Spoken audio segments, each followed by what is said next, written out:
Hey friends, what's up? Welcome, welcome back to Babylon Talmud. Today we're studying Daf Chavav, Daf 26 of Masechta Hagiga. Friends, Daf Chavav is the second to last page of Masechta Hagiga. I mean, we're really gonna get really quite close to the end, which is pretty cool. But friends, we got a shtickle mission today. Got a lot to do. We're still talking about Tuma and Tara and Amei Oretz and all sorts of things like that. So, what do you want me to tell you? Friends, let's jump in over here. We're on Daf Chofei Beis at the Mishnah, like 4 lines from the bottom. Min Modim v'lifnim. Friends, do you know what Modi'in is? I once went to Modi'in a few years ago. An interesting place. What do you want me to tell you? So, Modi'in, isn't that where like the Maccabees are from? The Maccabees, Judah the Maccabee. Wasn't he from Modi'in or something? Or maybe I'm making that up. Anyways, Min Modi'in v'lifnim. So from Modi'in, there's also the Kalbach Moshav, which is Mevo Modi'in, which is pretty close. But that's, yeah, exactly like it says in the Mishnah, Modi'im with the mem. Min Modi'in v'lifnim. So from Modi'in and inwards towards Jerusalem, Nemanan al Klei Cheres. So in Ama Oretz, from Modi'in and inwards towards Jerusalem, in Ama Oretz is believed to say that a vessel is pure. Al Klei Cheres, fine, on earthenware vessels to say that they are pure. Min Modi'im v'lachutz, but from Modi'im and outside that sort of radius, right, further than that, away from Jerusalem, so ein ne'eman, you cannot believe the Amaratzim to say that earthenware vessels are pure. Ketzad? So tell us more. Hakader shumoche akederis. Okay, so if you have a fellow who is selling pots, Nichnos lifnim min amodim, and he goes right inwards from Modi'in in order to sell within that area, within that radius. Hua kader. Now it has to be the fellow. So this particular fellow who is selling the pots, vehenak deros, regarding these particular pots, ve'ena lokhin, and these buyers, ne'eman is believed, yotza enu ne'eman, but if he's outside of that space, he's not believed. Meaning, right, we have an Ama Aretz, and he's selling pots and stuff, within the radius of Modi'in and Jerusalem. So now the thing is, so now we say that we could trust him that the pots are in fact pure. Now the thing is, there are a few caveats that we can trust, specifically him, but nobody else, and specifically these pots. If other pots get kind of, mixed into the collection, that's no good. It has to be the specific pots that he's selling. And also, what was the last thing that we said? Ve'ena lokhin. And the buyers need to see this guy coming in with the pots, they, can't get mixed up with some other guy. You have to be sure that you know exactly what you're getting in order to be able to assume that the pots being sold by this Ama Oretz are in fact pure. Alright, what do you want me to tell you? But outside of that radius, you can't believe the fellow Tana. Says the Gemara, we learn in the Brayso Modi'im, that when it comes to Modi'im, Paimim Kelifnim, Paimim Kelachutz, that sometimes Modi'in can be considered like it's within the radius of Jerusalem. Sometimes it's considered like it's without. It's outside of that radius. Ketzad, how is this? So Kader Yotze, so if you have the Ama Oretz who's selling these vessels, he is sort of going from within the radius between Jerusalem and Modi'in, and then he's going into Modi'in from there.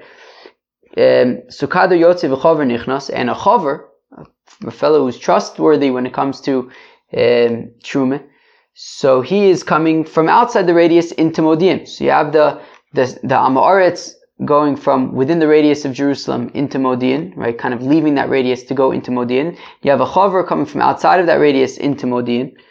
So, kilifnim. So in that situation, we can consider it like it is within sort of the radius, and the chaver would be allowed to buy pots from the Amoritz in Modi'in. Shnei nichnasin, if both the Amoritz and the chaver are coming from outside of the radius into Modi'in, O Shnei yotzin, or if both of them are leaving from within the radius and going into Modi'in, kilachutz, then we have to treat it like it's outside the radius, outside of Modi'in, outside of that radius that sort of includes Jerusalem, and you would not, the chaver would not be allowed to purchase these vessels from the Amoritz. Amar Abai says, Abai afon nami tanina, that we talk learn in our Mishnah, hakader shemocher es hakederis, that a kadar, this pot merchant fellow, Amoritz person fellow, shemocher es hakederis, who's selling the pots, v'nichnos lifnim min hamodim, and he comes within Modi'im, within the radius. So time de lifnim min hamodim, right? So the reason why we could trust him is because, right, it's nichnas lifnim min hamodim, because he's within the radius. Time de lifnim min hamodim, it's because he's within the radius. Hamodim gufalo mehemen. But we would consider Modi'in, the implication being that we would consider Modi'in to be outside of the radius, but then if we look at the end of the Mishnah, Yotza Einu Ne'amon, that if he, right, the last words in the Mishnah, that if he leaves Modi'in, then he's not believed. Modi'im Gufa Ne'amon, which then implies that within Modi'in he would be believed. So friends, what do? We're confused. Is Modi'in considered within the radius or outside of the radius?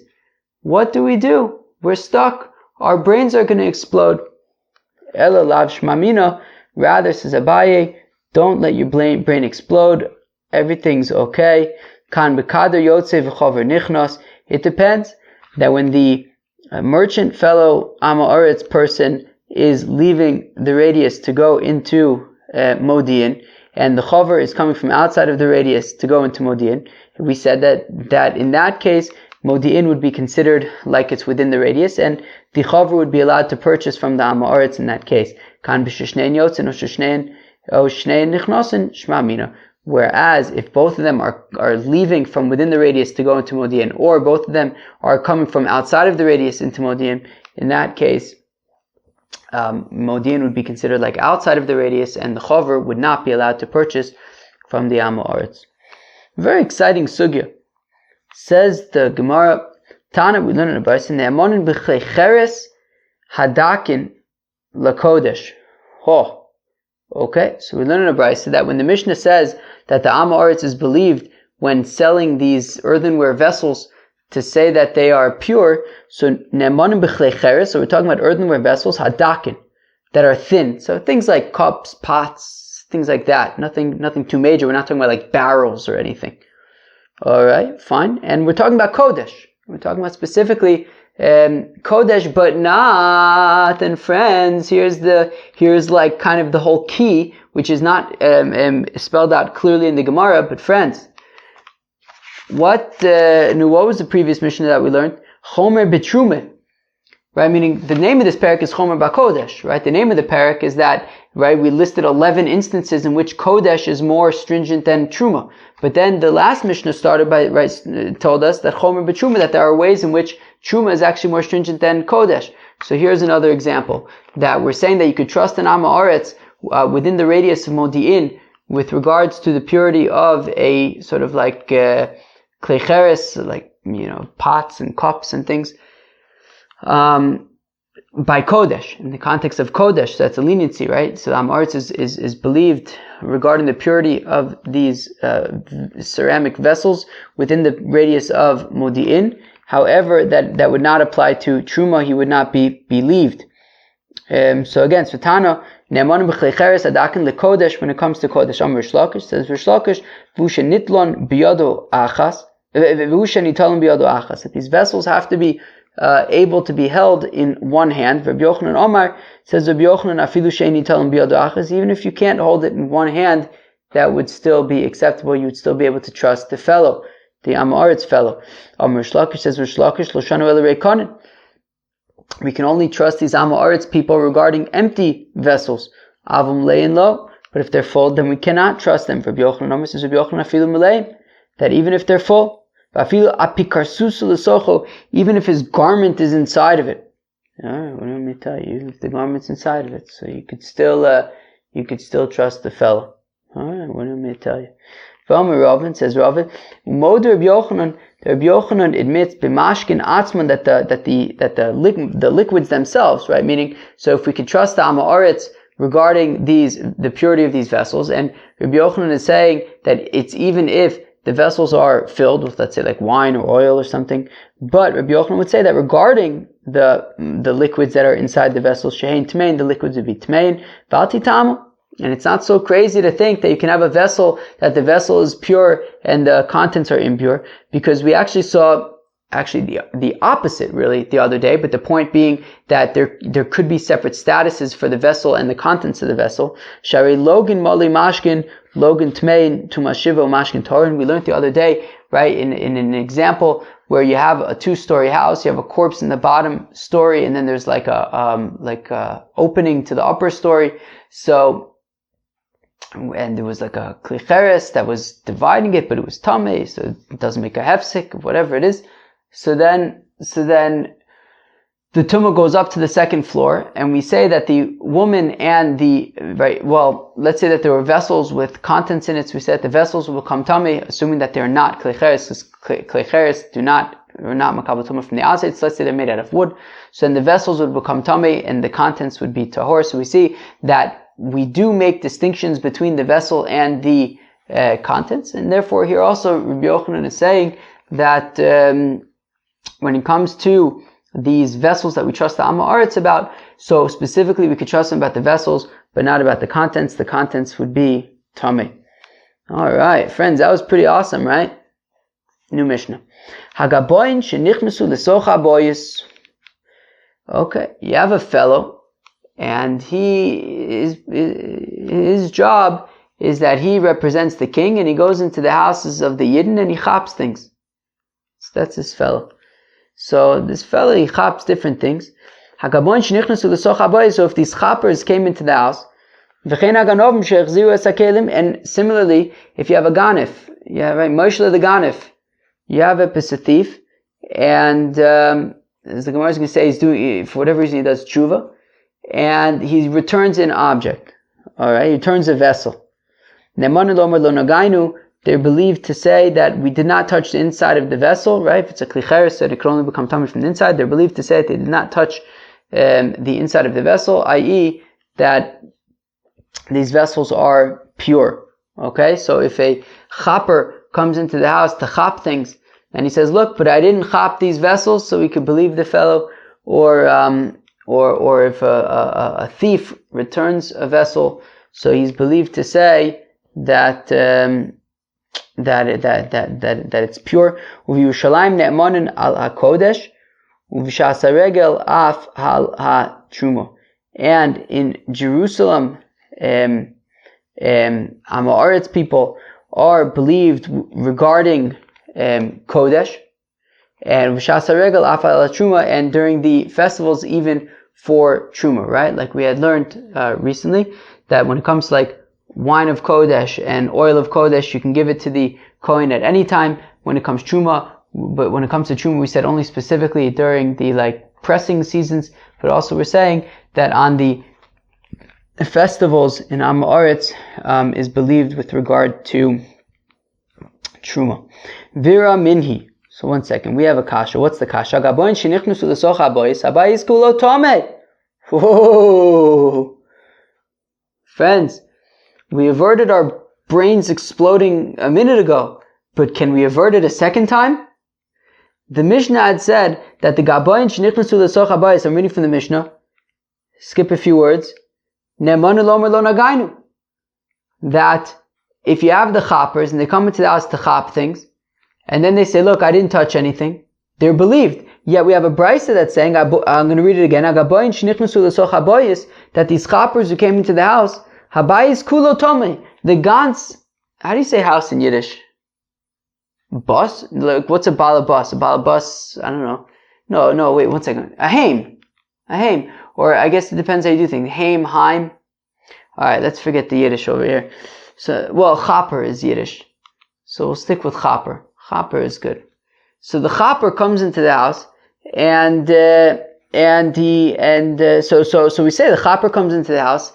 Everything's tummy. Pasha makes a mess. No. So on the one hand, the Mishnah is saying that he's believed to say that everything's tahor. On the other hand, we're saying that if the chaper comes into the house, so then everything in the house is tamei. Lo kasha. It's no problem. Depends if there's a Gentile with the chaper or not. Ha deleka nochri ba'adayu, or it depends, or if there's no Gentile there. So when there's a Gentile, so we have to assume that everything is tamei, as we're gonna explain in a minute. But basically, when the Gentile is there, so he needs to kind of show that he's working, and therefore he's got to touch everything. Whereas when he's by himself, so he's believed to say that he didn't touch anything. The Tanya, we learn in Brayso that if there's a Gentile with them, ne'eman and lomar lo. Exactly. That if there's a Gentile with them, they are believed to say, we didn't go into the house at all. But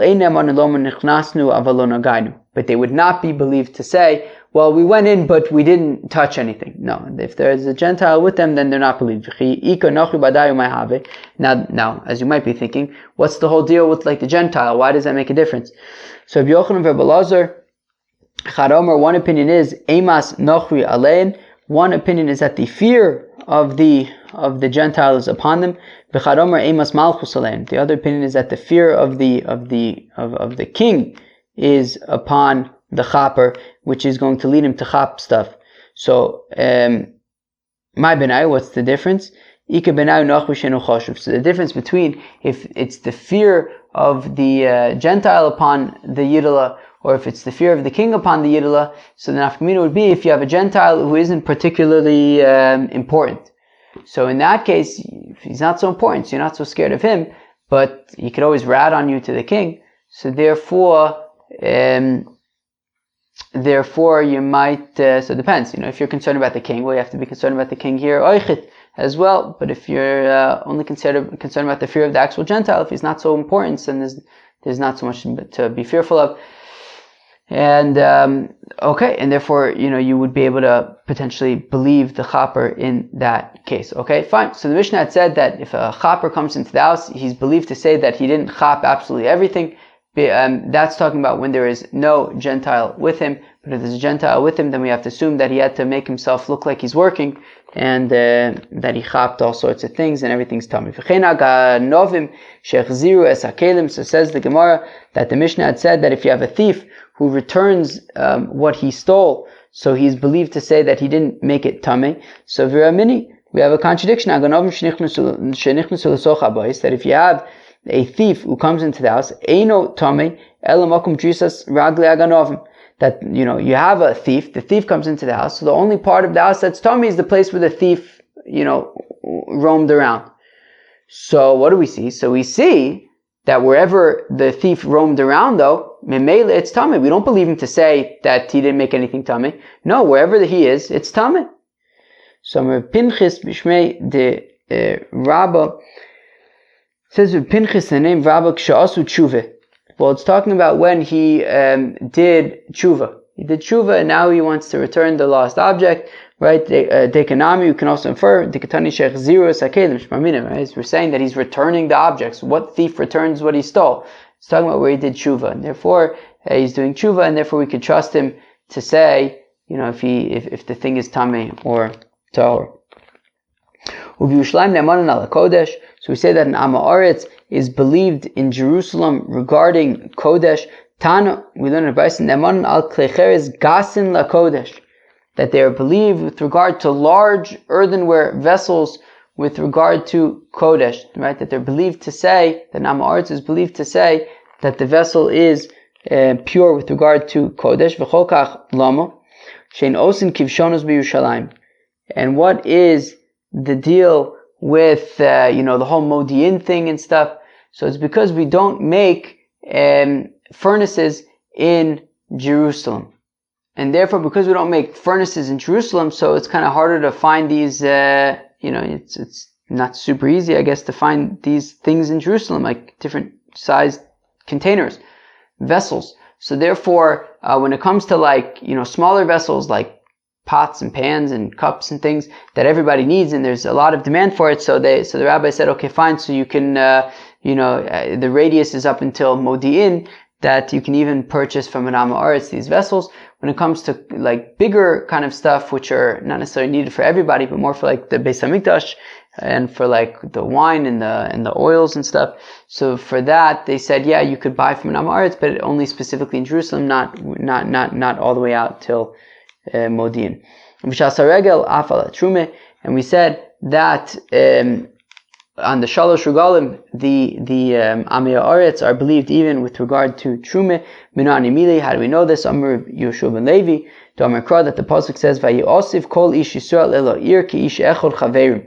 That it says, with regard to the story of the Pilegesh Begiva, so that all of the Yidden gathered together as friends, like chaverim, like a chaver, people who are trusted with regard to Truma, Kosovo, and Kulun Chaverim, that everybody gathered together, and the pasuk treated everybody as if they were chaverim, as if they were, in our context, we're saying that a chaver is somebody who's trustworthy with regard to Truma, and therefore, the fact that they gathered together, and then everybody was like a chaver, so we apply that to say that on the Shalosh Regalim, when everybody gathers together in Jerusalem, so everybody can be treated like a chaver, everybody can be considered trustworthy with regard to Truma. It's very, very beautiful. Alright, friends, now we get up to another Mishnah. Poseches chaviso. So a fellow opens up his barrel of wine, his barrel of oil. So a poseches chaviso, a maskil beisaso, or somebody, gets started with dough, al gava regel, on the Shalosh Regalim. Rabbi Yehuda Omer Yigmar, v'chacham Omer lo Yigmar. So Rabbi Yehuda says that you can even finish the barrel after the regel. Chacham say that you cannot. Meaning, we had said that Amei Ha'aretz are considered right. We don't worry about the tumah of the Amei Ha'aretz on the Shalosh Regalim. And therefore, let's say you have somebody who sells wine, and he opens up a barrel of wine on the Shalosh Regalim. So we say that on the Shalosh Regalim, you don't have to worry that maybe an Am Ha'aretz touched it and it's tameh. We say, we waive that on the Shalosh Regalim. So this guy, he was in Jerusalem, he had his wine and he was selling it, and we're saying that you don't have to worry about Amei Ha'aretz contaminating the wine. But now it's the day after the festival. The festival's over. And now you have this barrel of wine that you opened to sell the contents on the regel at a time when we're not concerned about the tumah of Amei Ha'aretz, but now it's after the regel, and now you have an open barrel that Amei Ha'aretz were hanging around. So what's the status of it afterwards? So we said that Rabbi Yehuda says Yigmor. It's okay, you could finish it, right? And Rashi points out that we allow sofu mishum tchila, so that keilu, if we wouldn't allow you to finish it after the regel, well then he might have second thoughts and hold back on the festival, right? Meaning maybe it's towards the end of the festival, and he might be hesitant to open a new barrel of wine, because if he doesn't sell all of it by the end of the festival, so then he's going to be stuck, because it's all going to be tummy from the Am Ha'aretzes. So therefore, Rabbi Yehuda says that you would be allowed to finish the wine even afterwards. Whereas the Chacham say you may not finish the wine after the festival, even if it was open on the festival. Says the Gemara, Yosef, Reb Ami, Reb Yitzchak Nafcha, Akila de Reb Yitzchak Nafcha. So Reb Ami and Reb Yitzchak Nafcha were sitting by the, entryway, by the doorway, by Reb Yitzchak Nafcha. Posach Ad ve'Omer. One of them said the following, Ma'u she'anichenu l'regel acher. But can he leave it for another festival, right? So meaning, right, we say that, if he opens up his barrel of wine on the festival, so he doesn't have to be concerned about the Amei Ha'aretzes who are Tomei, Beseder. Now it's after the festival. The rabbi said that you're not allowed to finish it. No, it's too late. The festival's over. The allowance is done. And now you have wine that was being handled by Amei Ha'aretzes. We have to assume that it's Tomei. So, but they want to know, but can you maybe just set aside this open barrel for the next festival that comes up, and then then you can continue to enjoy it, because after all, shouldn't we say that the tumah of the Am Ha'aretz gets suspended comes the next festival again? So Amalei Idach, so the other one said, right, we have Rabbi Yitzchak Nafcha And Rabbi Ami, one of them asked the question, the other one says, so he says, I don't understand. This guy opens up his barrel on the festival. All of the Amoritz are touching this barrel and coming in contact with the wine. And you're saying that you should be able to just use it on the next festival? And then he says, yeah, but so what? I mean, even on the festival, everybody was messing around with it, right? Meaning that on the festival, you have all these Amei Aritzes around, and they're going to be touching the wine, and we seem to be saying it's okay. So what's the problem? So, Omerle, so he replied, and we say, yeah, but that's because there's a special dispensation that on the festival, the Tumah of the Amoritz is suspended.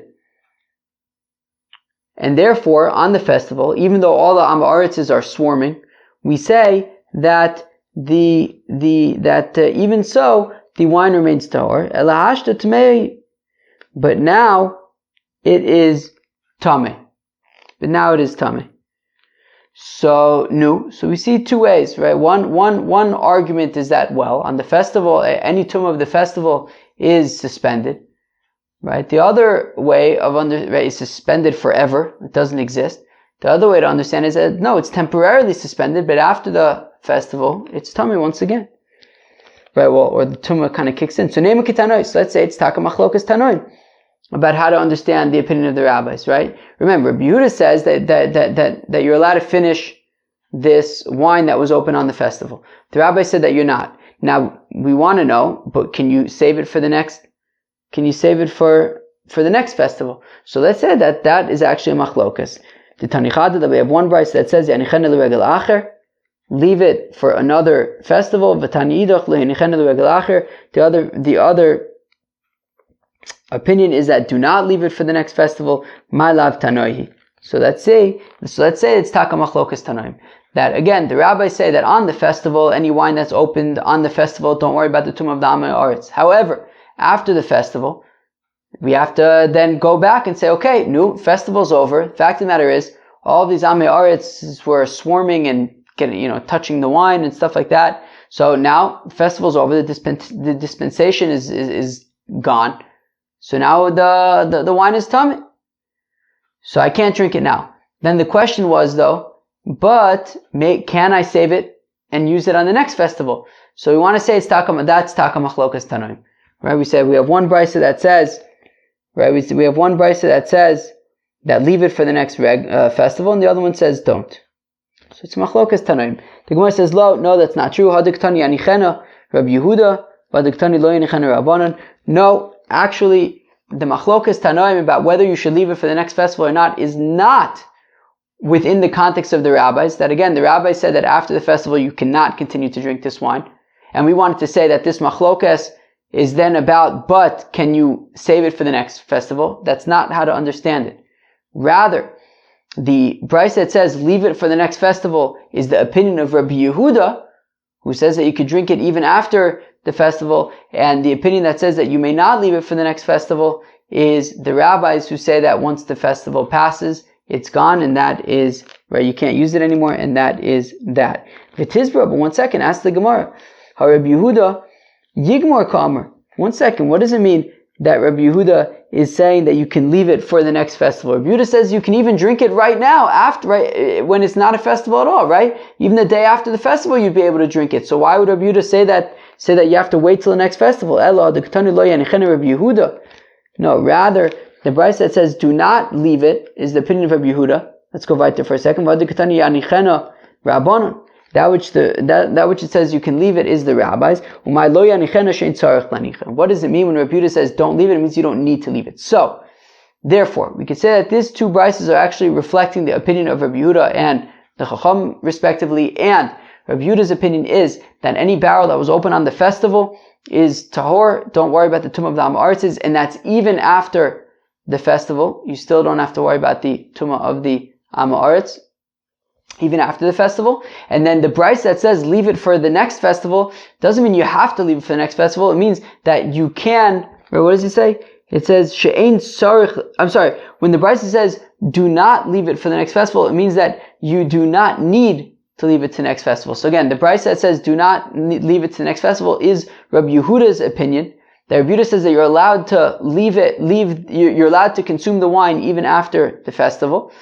And the Bryce that says don't leave it until the next festival is Rabbi Yehuda. It's saying you don't have to leave it to the next festival. Rather, you can consume it right away. And the Bryce that says leave it for the next festival is the opinion of the rabbis who say that you're not allowed to drink it after the festival because Am Haaretz is kind of we're coming into contact with it. However, interestingly, you would be allowed to save it for the next festival and then continue to consume it. Which maybe by wine that would be less exciting because probably a good chance it will go somewhat bad by the next festival, but I guess maybe olive oil at least is something that could be good in the next festival.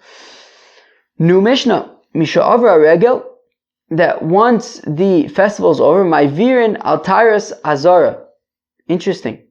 That when the festival is over, right, and we have all these Am Haaretzes around, who knows what's going on, all sorts of people around in the Beis HaMikdash.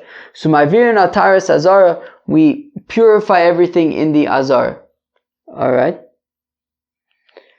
Over a regal Yom Shishi, if Yom Tov is over on a Friday, lo hayu ma'avirin mipnei kvod HaShabbos, so they wouldn't sort of, go and purify everything in the Azara on Friday because people are getting ready for Shabbos. Rabbi Yehuda Omer aflo b'yom hey, and Rabbi Yehuda says even if the day after the festival is a Thursday, she'en akwanim pnuyin, because the day after the festival, the Kohanim are very busy clearing away all the ashes from the Mizbeach, from all the korbanos that were offered on the festival, right? So if the day after the festival is a Friday or even a Thursday, we wouldn't jump into purifying all the things in the Azara yet. We would wait until Sunday. Okay, says the Gemara Tana, that when it says that even if it's Thursday, still they wouldn't go, begin the job of purifying the Azara because the Kohanim have a lot on their plate, clearing away all of the ashes from the Mizbeach, from all the korbanos that were offered over the festival. New Mishnah, Kate said, Ma'avirin al tyrus azara. So how do you purify the Azara after the festival? After all, you have, after all these people who are around, these Am Haaretzes, who knows what's what, so we purify everything. How do you do it? So matbilin es hakelim shayu b'mikdash. Well, they would toivel in the mikvah all of the vessels that were in the temple. Ve'omrin loim, and we say to the Am Haaretz on the festival, we say, hey people, hizaru shelo tigu b'shulchan, do not touch the shulchan, because we can't purify the shulchan. Just do not touch it. Just do not touch it. Right? Because as Rashi points out, that the shulchan always has to have the bread on it, and we can't remove the bread in order to purify it, and just stay away from the shulchan if you're an Am Haaretz. Kol hakelim shayu b'mikdash, all of the vessels that they had in the temple, yishloim, shniim, v'shlishim, they had backups. They had, backups and backups of backups. Shem nitmu arishon raviu shniim tachtein, that if the first vessel, if the primary vessel becomes tameh, so you can just use the secondary, use the backup. Kol hakelim shayu b'mikdash tunin tvila, all of the vessels in the Beis Hamikdash, after the festival, you had to dip them in the mikveh to toivel them. Chutz mizbach hazav, mizbach hanachoshes, with the exceptions being the golden altar and the copper altar, because they are considered like ground, karka, and therefore you don't, right? Therefore they don't become tamei b'chlal. Whereas the Chacham say it's because they are covered. The Gemara is going to explain what that means. Tana, we learn in the Brayse, Izaru Shema Tigu b'Shulchan uva menorah. Oh, friends, you hear that? our Mishnah had said that we tell the Amei Haaretz people, be careful that you don't touch the shulchan. Friends, what did the Brisa say? Tani zaru shematiku b'shulchan uva menorah. Don't touch the shulchan, and also don't touch the menorah. V'tana didan my time lotani menorah. So how come our Mishnah leaves out the menorah? That we don't say, hey, people, stay away from the menorah. Well, shulchan ksiv beit tamid. Well, by the shulchan, right? The shulchan, the table, is where they have all of the, what are they called? Showbreads? The lechem apanim, the breads that they would have all week.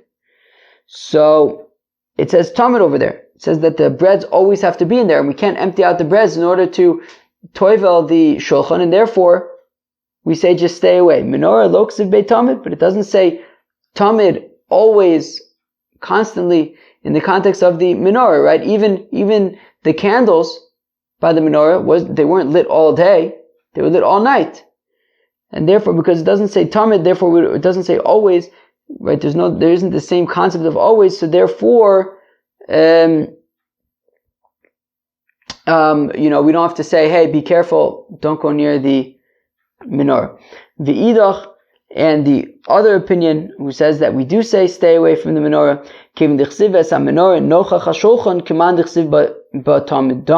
Well, since the pasuk says that the menorah is opposite the shulchan, the implication being that as long as the shulchan is there, the menorah should be there. I.e., you shouldn't be taking out the menorah in order to be toiveling it.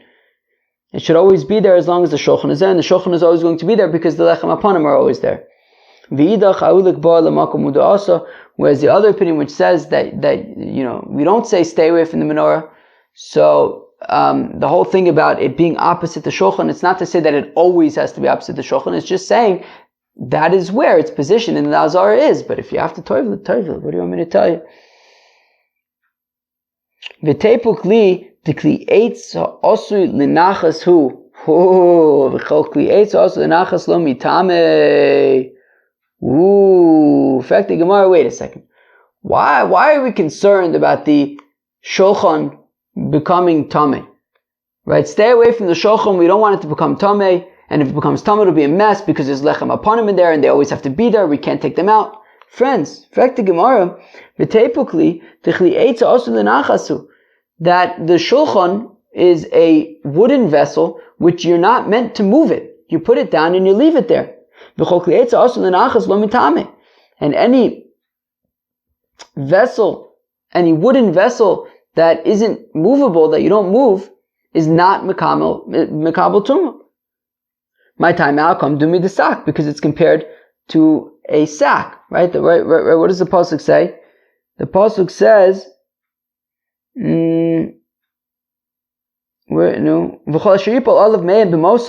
Yitma, that anything that a dead shards falls on will become tamim. We call kli eitz, anything made out of wood, or veged, or a garment, or a hide, or sack, or like a sack.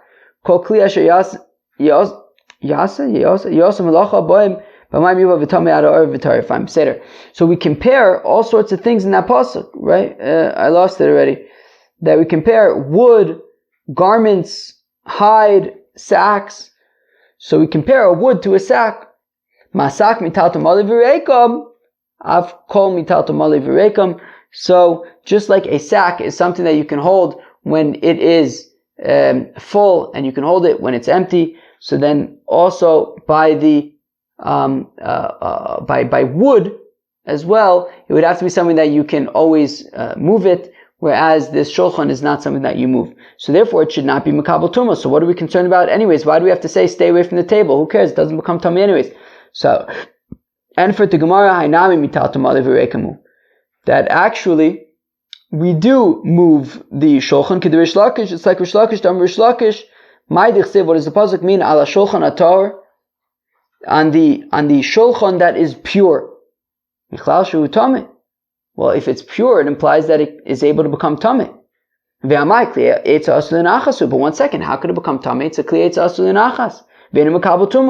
And it doesn't receive tumah. Ella milamed, rather it teaches that actually it can become tameh because shemagbiin oso marin bo le'ole regalim lechem apanim. Because we lift up the table and we show the festival pilgrims the showbreads. The omrim loim, and we say to the pilgrims, See how beloved you are to the Eibishter. Siluko kesiduro, that when the bread is removed at the end of the week on Shabbos, it's just as warm as when it was put on the table the previous week. There was a big miracle when it came to the showbreads, kisiduro kach siluko, that just as it was arranged a week prior, that it was also equally as warm and fresh when it was consumed 1 week later. Shneimar, as the pasuk says, lasum lechem chom biyom milakcho, to place warm bread even on the day that it is taken. So we see that the shulchan actually is moved, right? As Rish Lakish says, that we showed the people, look, you see how much the Eibishter loves you. Look at this. This bread is fresh for a week. So we see that the table is movable, and therefore it would be mekabel tumah. It is not a kli hosher l'nachas, and that's why we have to tell the people, stay away from the table. Friends, you ready for this? V'tepukli mishum tzipui. Or perfect the Gemara 1 second. Even if we were to say that the shulchan was a kli hosher l'nachas, that it's a vessel that you don't move, and therefore we would say that it would not be susceptible to tumah. However, but the table, the shulchan, was covered in gold. Gold is a metal. Metals are mekabel tumah. V'tepukli mishum tzipui. But shouldn't we be concerned that since the table is covered in gold, it should be able to be mekabel tumah? De'atnan, because after all, we learn in a Mishnah, hashulchan ve'adulpakei she'nifchesu. If you have a table, or you have some kind of folding chair or something, that they broke, o shechipon b'shayish, or you covered them in marble, which is not mekabel tumah. V'shir b'hem makom anochas kosis, and there's enough, whether on the broken table or the table that was covered in marble, but nonetheless there is still sort of a wooden area that is large enough, right? Makom anochas kosos, large enough to place their cups, tummy. So then it remains tummy. Rabbi Yehuda Omer says, Rabbi Yehuda, makom anochas achatichos, that in addition to cups, you'd also have to put a little bit of meat or whatever. So what do we see? So we see that it goes based on the covering, right? We said if you covered it in marble, so if there's still a part that, enough to put some stuff there, so then we can still consider it wood. But if it was completely covered in marble, it would go based on the marble. And therefore, in the case of the shulchan, if it's covered in gold, so then we should go based on the gold, and it should be mekabel tumah. V'chitemen, if you're going to say shayni atzei shitim dechshive v'lo batle, and if you're going to say, well, but the shulchan in the Beis Hamikdash is made out of shittim wood, and shittim wood is very, very fancy. Because it's so fancy, we go based on the wood and not based on the gold plating, and therefore it's a kli hosher l'nachas, and it is not mekabel tumah. But anicha l'Rish Lakish. But that only makes sense according to Rish Lakish, to Amar, who says, Lo shanu ele b'chli ichsalgim, I guess, haban medina sayom. That when we say that we go based on the covering, that's only with these cheap ichsalgim things that come from far away. Aval b'chli mismim lo batle. But when it comes to these mismim vessels, which are more significant, so then they don't just go away. We still, we go based on that, and therefore the shulchan, if it's made out of fancy wood, so then maybe we would still consider it like wood, and therefore it's a kli hosher l'nachas. So Shapir finds we could say that it's all fine and well according to Rish Lakish that we go based on the shittim wood, based on the wood. Fine. Rabbi Yochanan, according to Rabbi Yochanan, the Amar afilu bechlei mismim nami batle. But according to Rabbi Yochanan, he says no. Even when it's an expensive sort of base material, still we go based on the plating. Michael Meimar. So then we should say that the gold plating of the shulchan in the Beis Hamikdash should make it susceptible to tumah, regardless of if it's movable or not. So and if you're going to say yes, but maybe when Rabbi Yochanan says that we go based on the plating, that is only when the plating is stark, when the plating is on there strong. But if it's not on there strong, then maybe we'd go based on the base material. And I guess in order for this to make sense, then we'd have to assume also that the menorah, that the gold on the shulchan was not on so stark. So but regardless, Rish Lakish asked Rabbi Yochanan, B'tzipur omed or B'tzipur she'eno omed. When you say that it goes based on the Rish Lakish asks Rabbi Yochanan, when you say that it goes based on the plating, is that only if it's on stark, or maybe if it's not, right? Or maybe even if it's not on stark. Does the plating have to cover even the lips or not? So Rabbi Yochanan says it doesn't matter if it's on stark or if it's not on stark. It doesn't matter if the plating covers even the lip of the utensil or not. So Rabbi Yochanan would say that it goes based on the plating, and therefore, why could we entertain the notion of saying that the shulchan would not be mekabel tumah? It's plated in gold. Gold is a metal. Metal is mekabel tumah. So the shiny shulchan, yes, but nonetheless, we could say that the shulchan in the Beis Hamikdash is different, is unique to achmana karya eitz, because the Torah refers to it as wood. The pasuk says, "Mizbeach eitz," that the mizbeach of wood, shalosh amos gavoa, is 3 amos tov, the orko shtayim amos, and it's 2 amos long, umiktzoosav low, and it's got corners, v'orko v'kirosov eitz, and its length and its walls are wood. Vayidaber Eli, and the angel says to me, this is in Yechezkel, this is the shulchan that is before God. So pasach b'mizbeach v'siyim b'shulchan. So interesting. We start with the mizbeach, where it says d'chsiv mizbeach eitz, but then we call it Zeh HaShulchan Asher Lifnei Hashem. What's the deal? Rabbi Yochanan v'Rish Lakish Talmid Tavayu. Rabbi Yochanan and Rish Lakish say, Bisman sheBeis Hamikdash Kayim Mizbeach Mechaper Al Adam, that when the Beis Hamikdash was standing, so then the Mizbeach atones for a fellow. Achshav Shulchano Shel Adam Mechaper Alav. But nowadays, a fellow's table is what atones for him. And Rashi says, Be'achnosos Orchin, when a person has guests and he takes care of them, so it atones for him. So we see that we compare the Mizbeach, about which it says eitz, to the shulchan, and therefore what's significant about the shulchan is the eitz, not the gold, and therefore we can entertain the notion that if it's stationary, so then it would not be makabel tumah. Friends, that was the Avchav Vav of Masechta Hagiga. We talked about all sorts of stuff, mostly related to tumah and tara, I guess, in Daf Chav Vav. We started by talking about that when it comes to Kodesh, when it comes to Kodesh vessels, so if it's like sort of vessels that like you need kind of everyday kind of things, like pots and pans and stuff, so you could trust in Amaretz, even as far as a radius as Modi'in, whereas like bigger like barrels and stuff, you can only trust the Amaretz in Jerusalem. We said that when it comes to Truma, so we can only trust in Amaretz on the festivals, but not the rest of the year. We had also said that we could trust them also when it comes to during the pressing seasons. We had an interesting Mishnah that talked about if you have Gaboyin, right, Chappers coming into your house, so you could trust them if they say that they weren't matame anything. As long as they came by themselves, we could trust them. But if they came with a Gentile, so then we cannot trust them when they said that they didn't. If they say they didn't make anything tamei, we cannot trust them.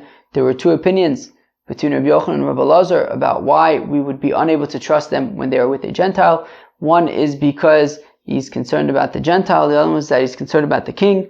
And the nafka mina would be if he wasn't such an important Gentile, and therefore, while he might be able to tell on him to the king, he doesn't himself have too much power to be able to make any difference. We had an interesting machlokas between Rabbi Yehuda and the Chachamim based on the fact that on the festivals in Amma Aretz is not going to be metame like wine and things like that. So if you have like a wine merchant and he opens up a barrel to sell wine on the festival, so the Amma Aretz are not going to be metame. However, what happens after the festival, when the festival's over? According to Rabbi, you could still continue and consume that wine because it was open on the festival when it's considered that Amei Aretz and not Matami the wine. However, the Chacham said no, that's a specific dispensation for the festival, but after the festival, look, the fact of the matter is, Amei Aretz, we're touching it on the festival, that wine is going to be Tameh. The question then was, but according to the rabbis, would you be able to save it for the next festival? And it seems like the Maskana of the Gemara seems to be that yes, you would be able to save it for the next festival. We then saw a new Mishnah that pointed out that after the festival, we would toivel all the things in the Azara to purify them because there were lots of Amei Aretzes around. And we said that in all the vessels in the Beis Hamikdash, we had backups and stuff. So if any of them become tamei, we can always just, have backups. And we said that we tell the Amei Aretz, don't touch the shulchan because, we have to keep the bread there. We can't take it to the mikvah, so just leave it alone.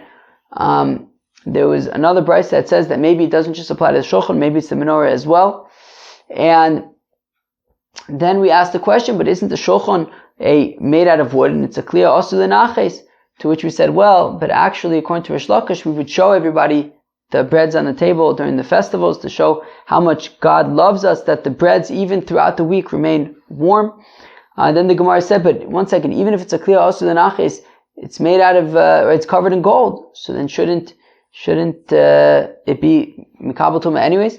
So one opinion was that yes, but the shitim wood is very significant, very chashuv, and therefore that is sort of what we focus on rather than the gold. And we can also say that, look, the fact of the matter is that the pasuk itself it describes, or it sort of teaches, expounds that we consider the shulchan to be of wood, even though it's plated in gold, and therefore it's going to be based on the wood. And theoretically, if it was stationary, then theoretically it would not be makabel tumah. Friends, that was Daf Chav Vav Masechta Hagiga. I hope you enjoyed. Peace out.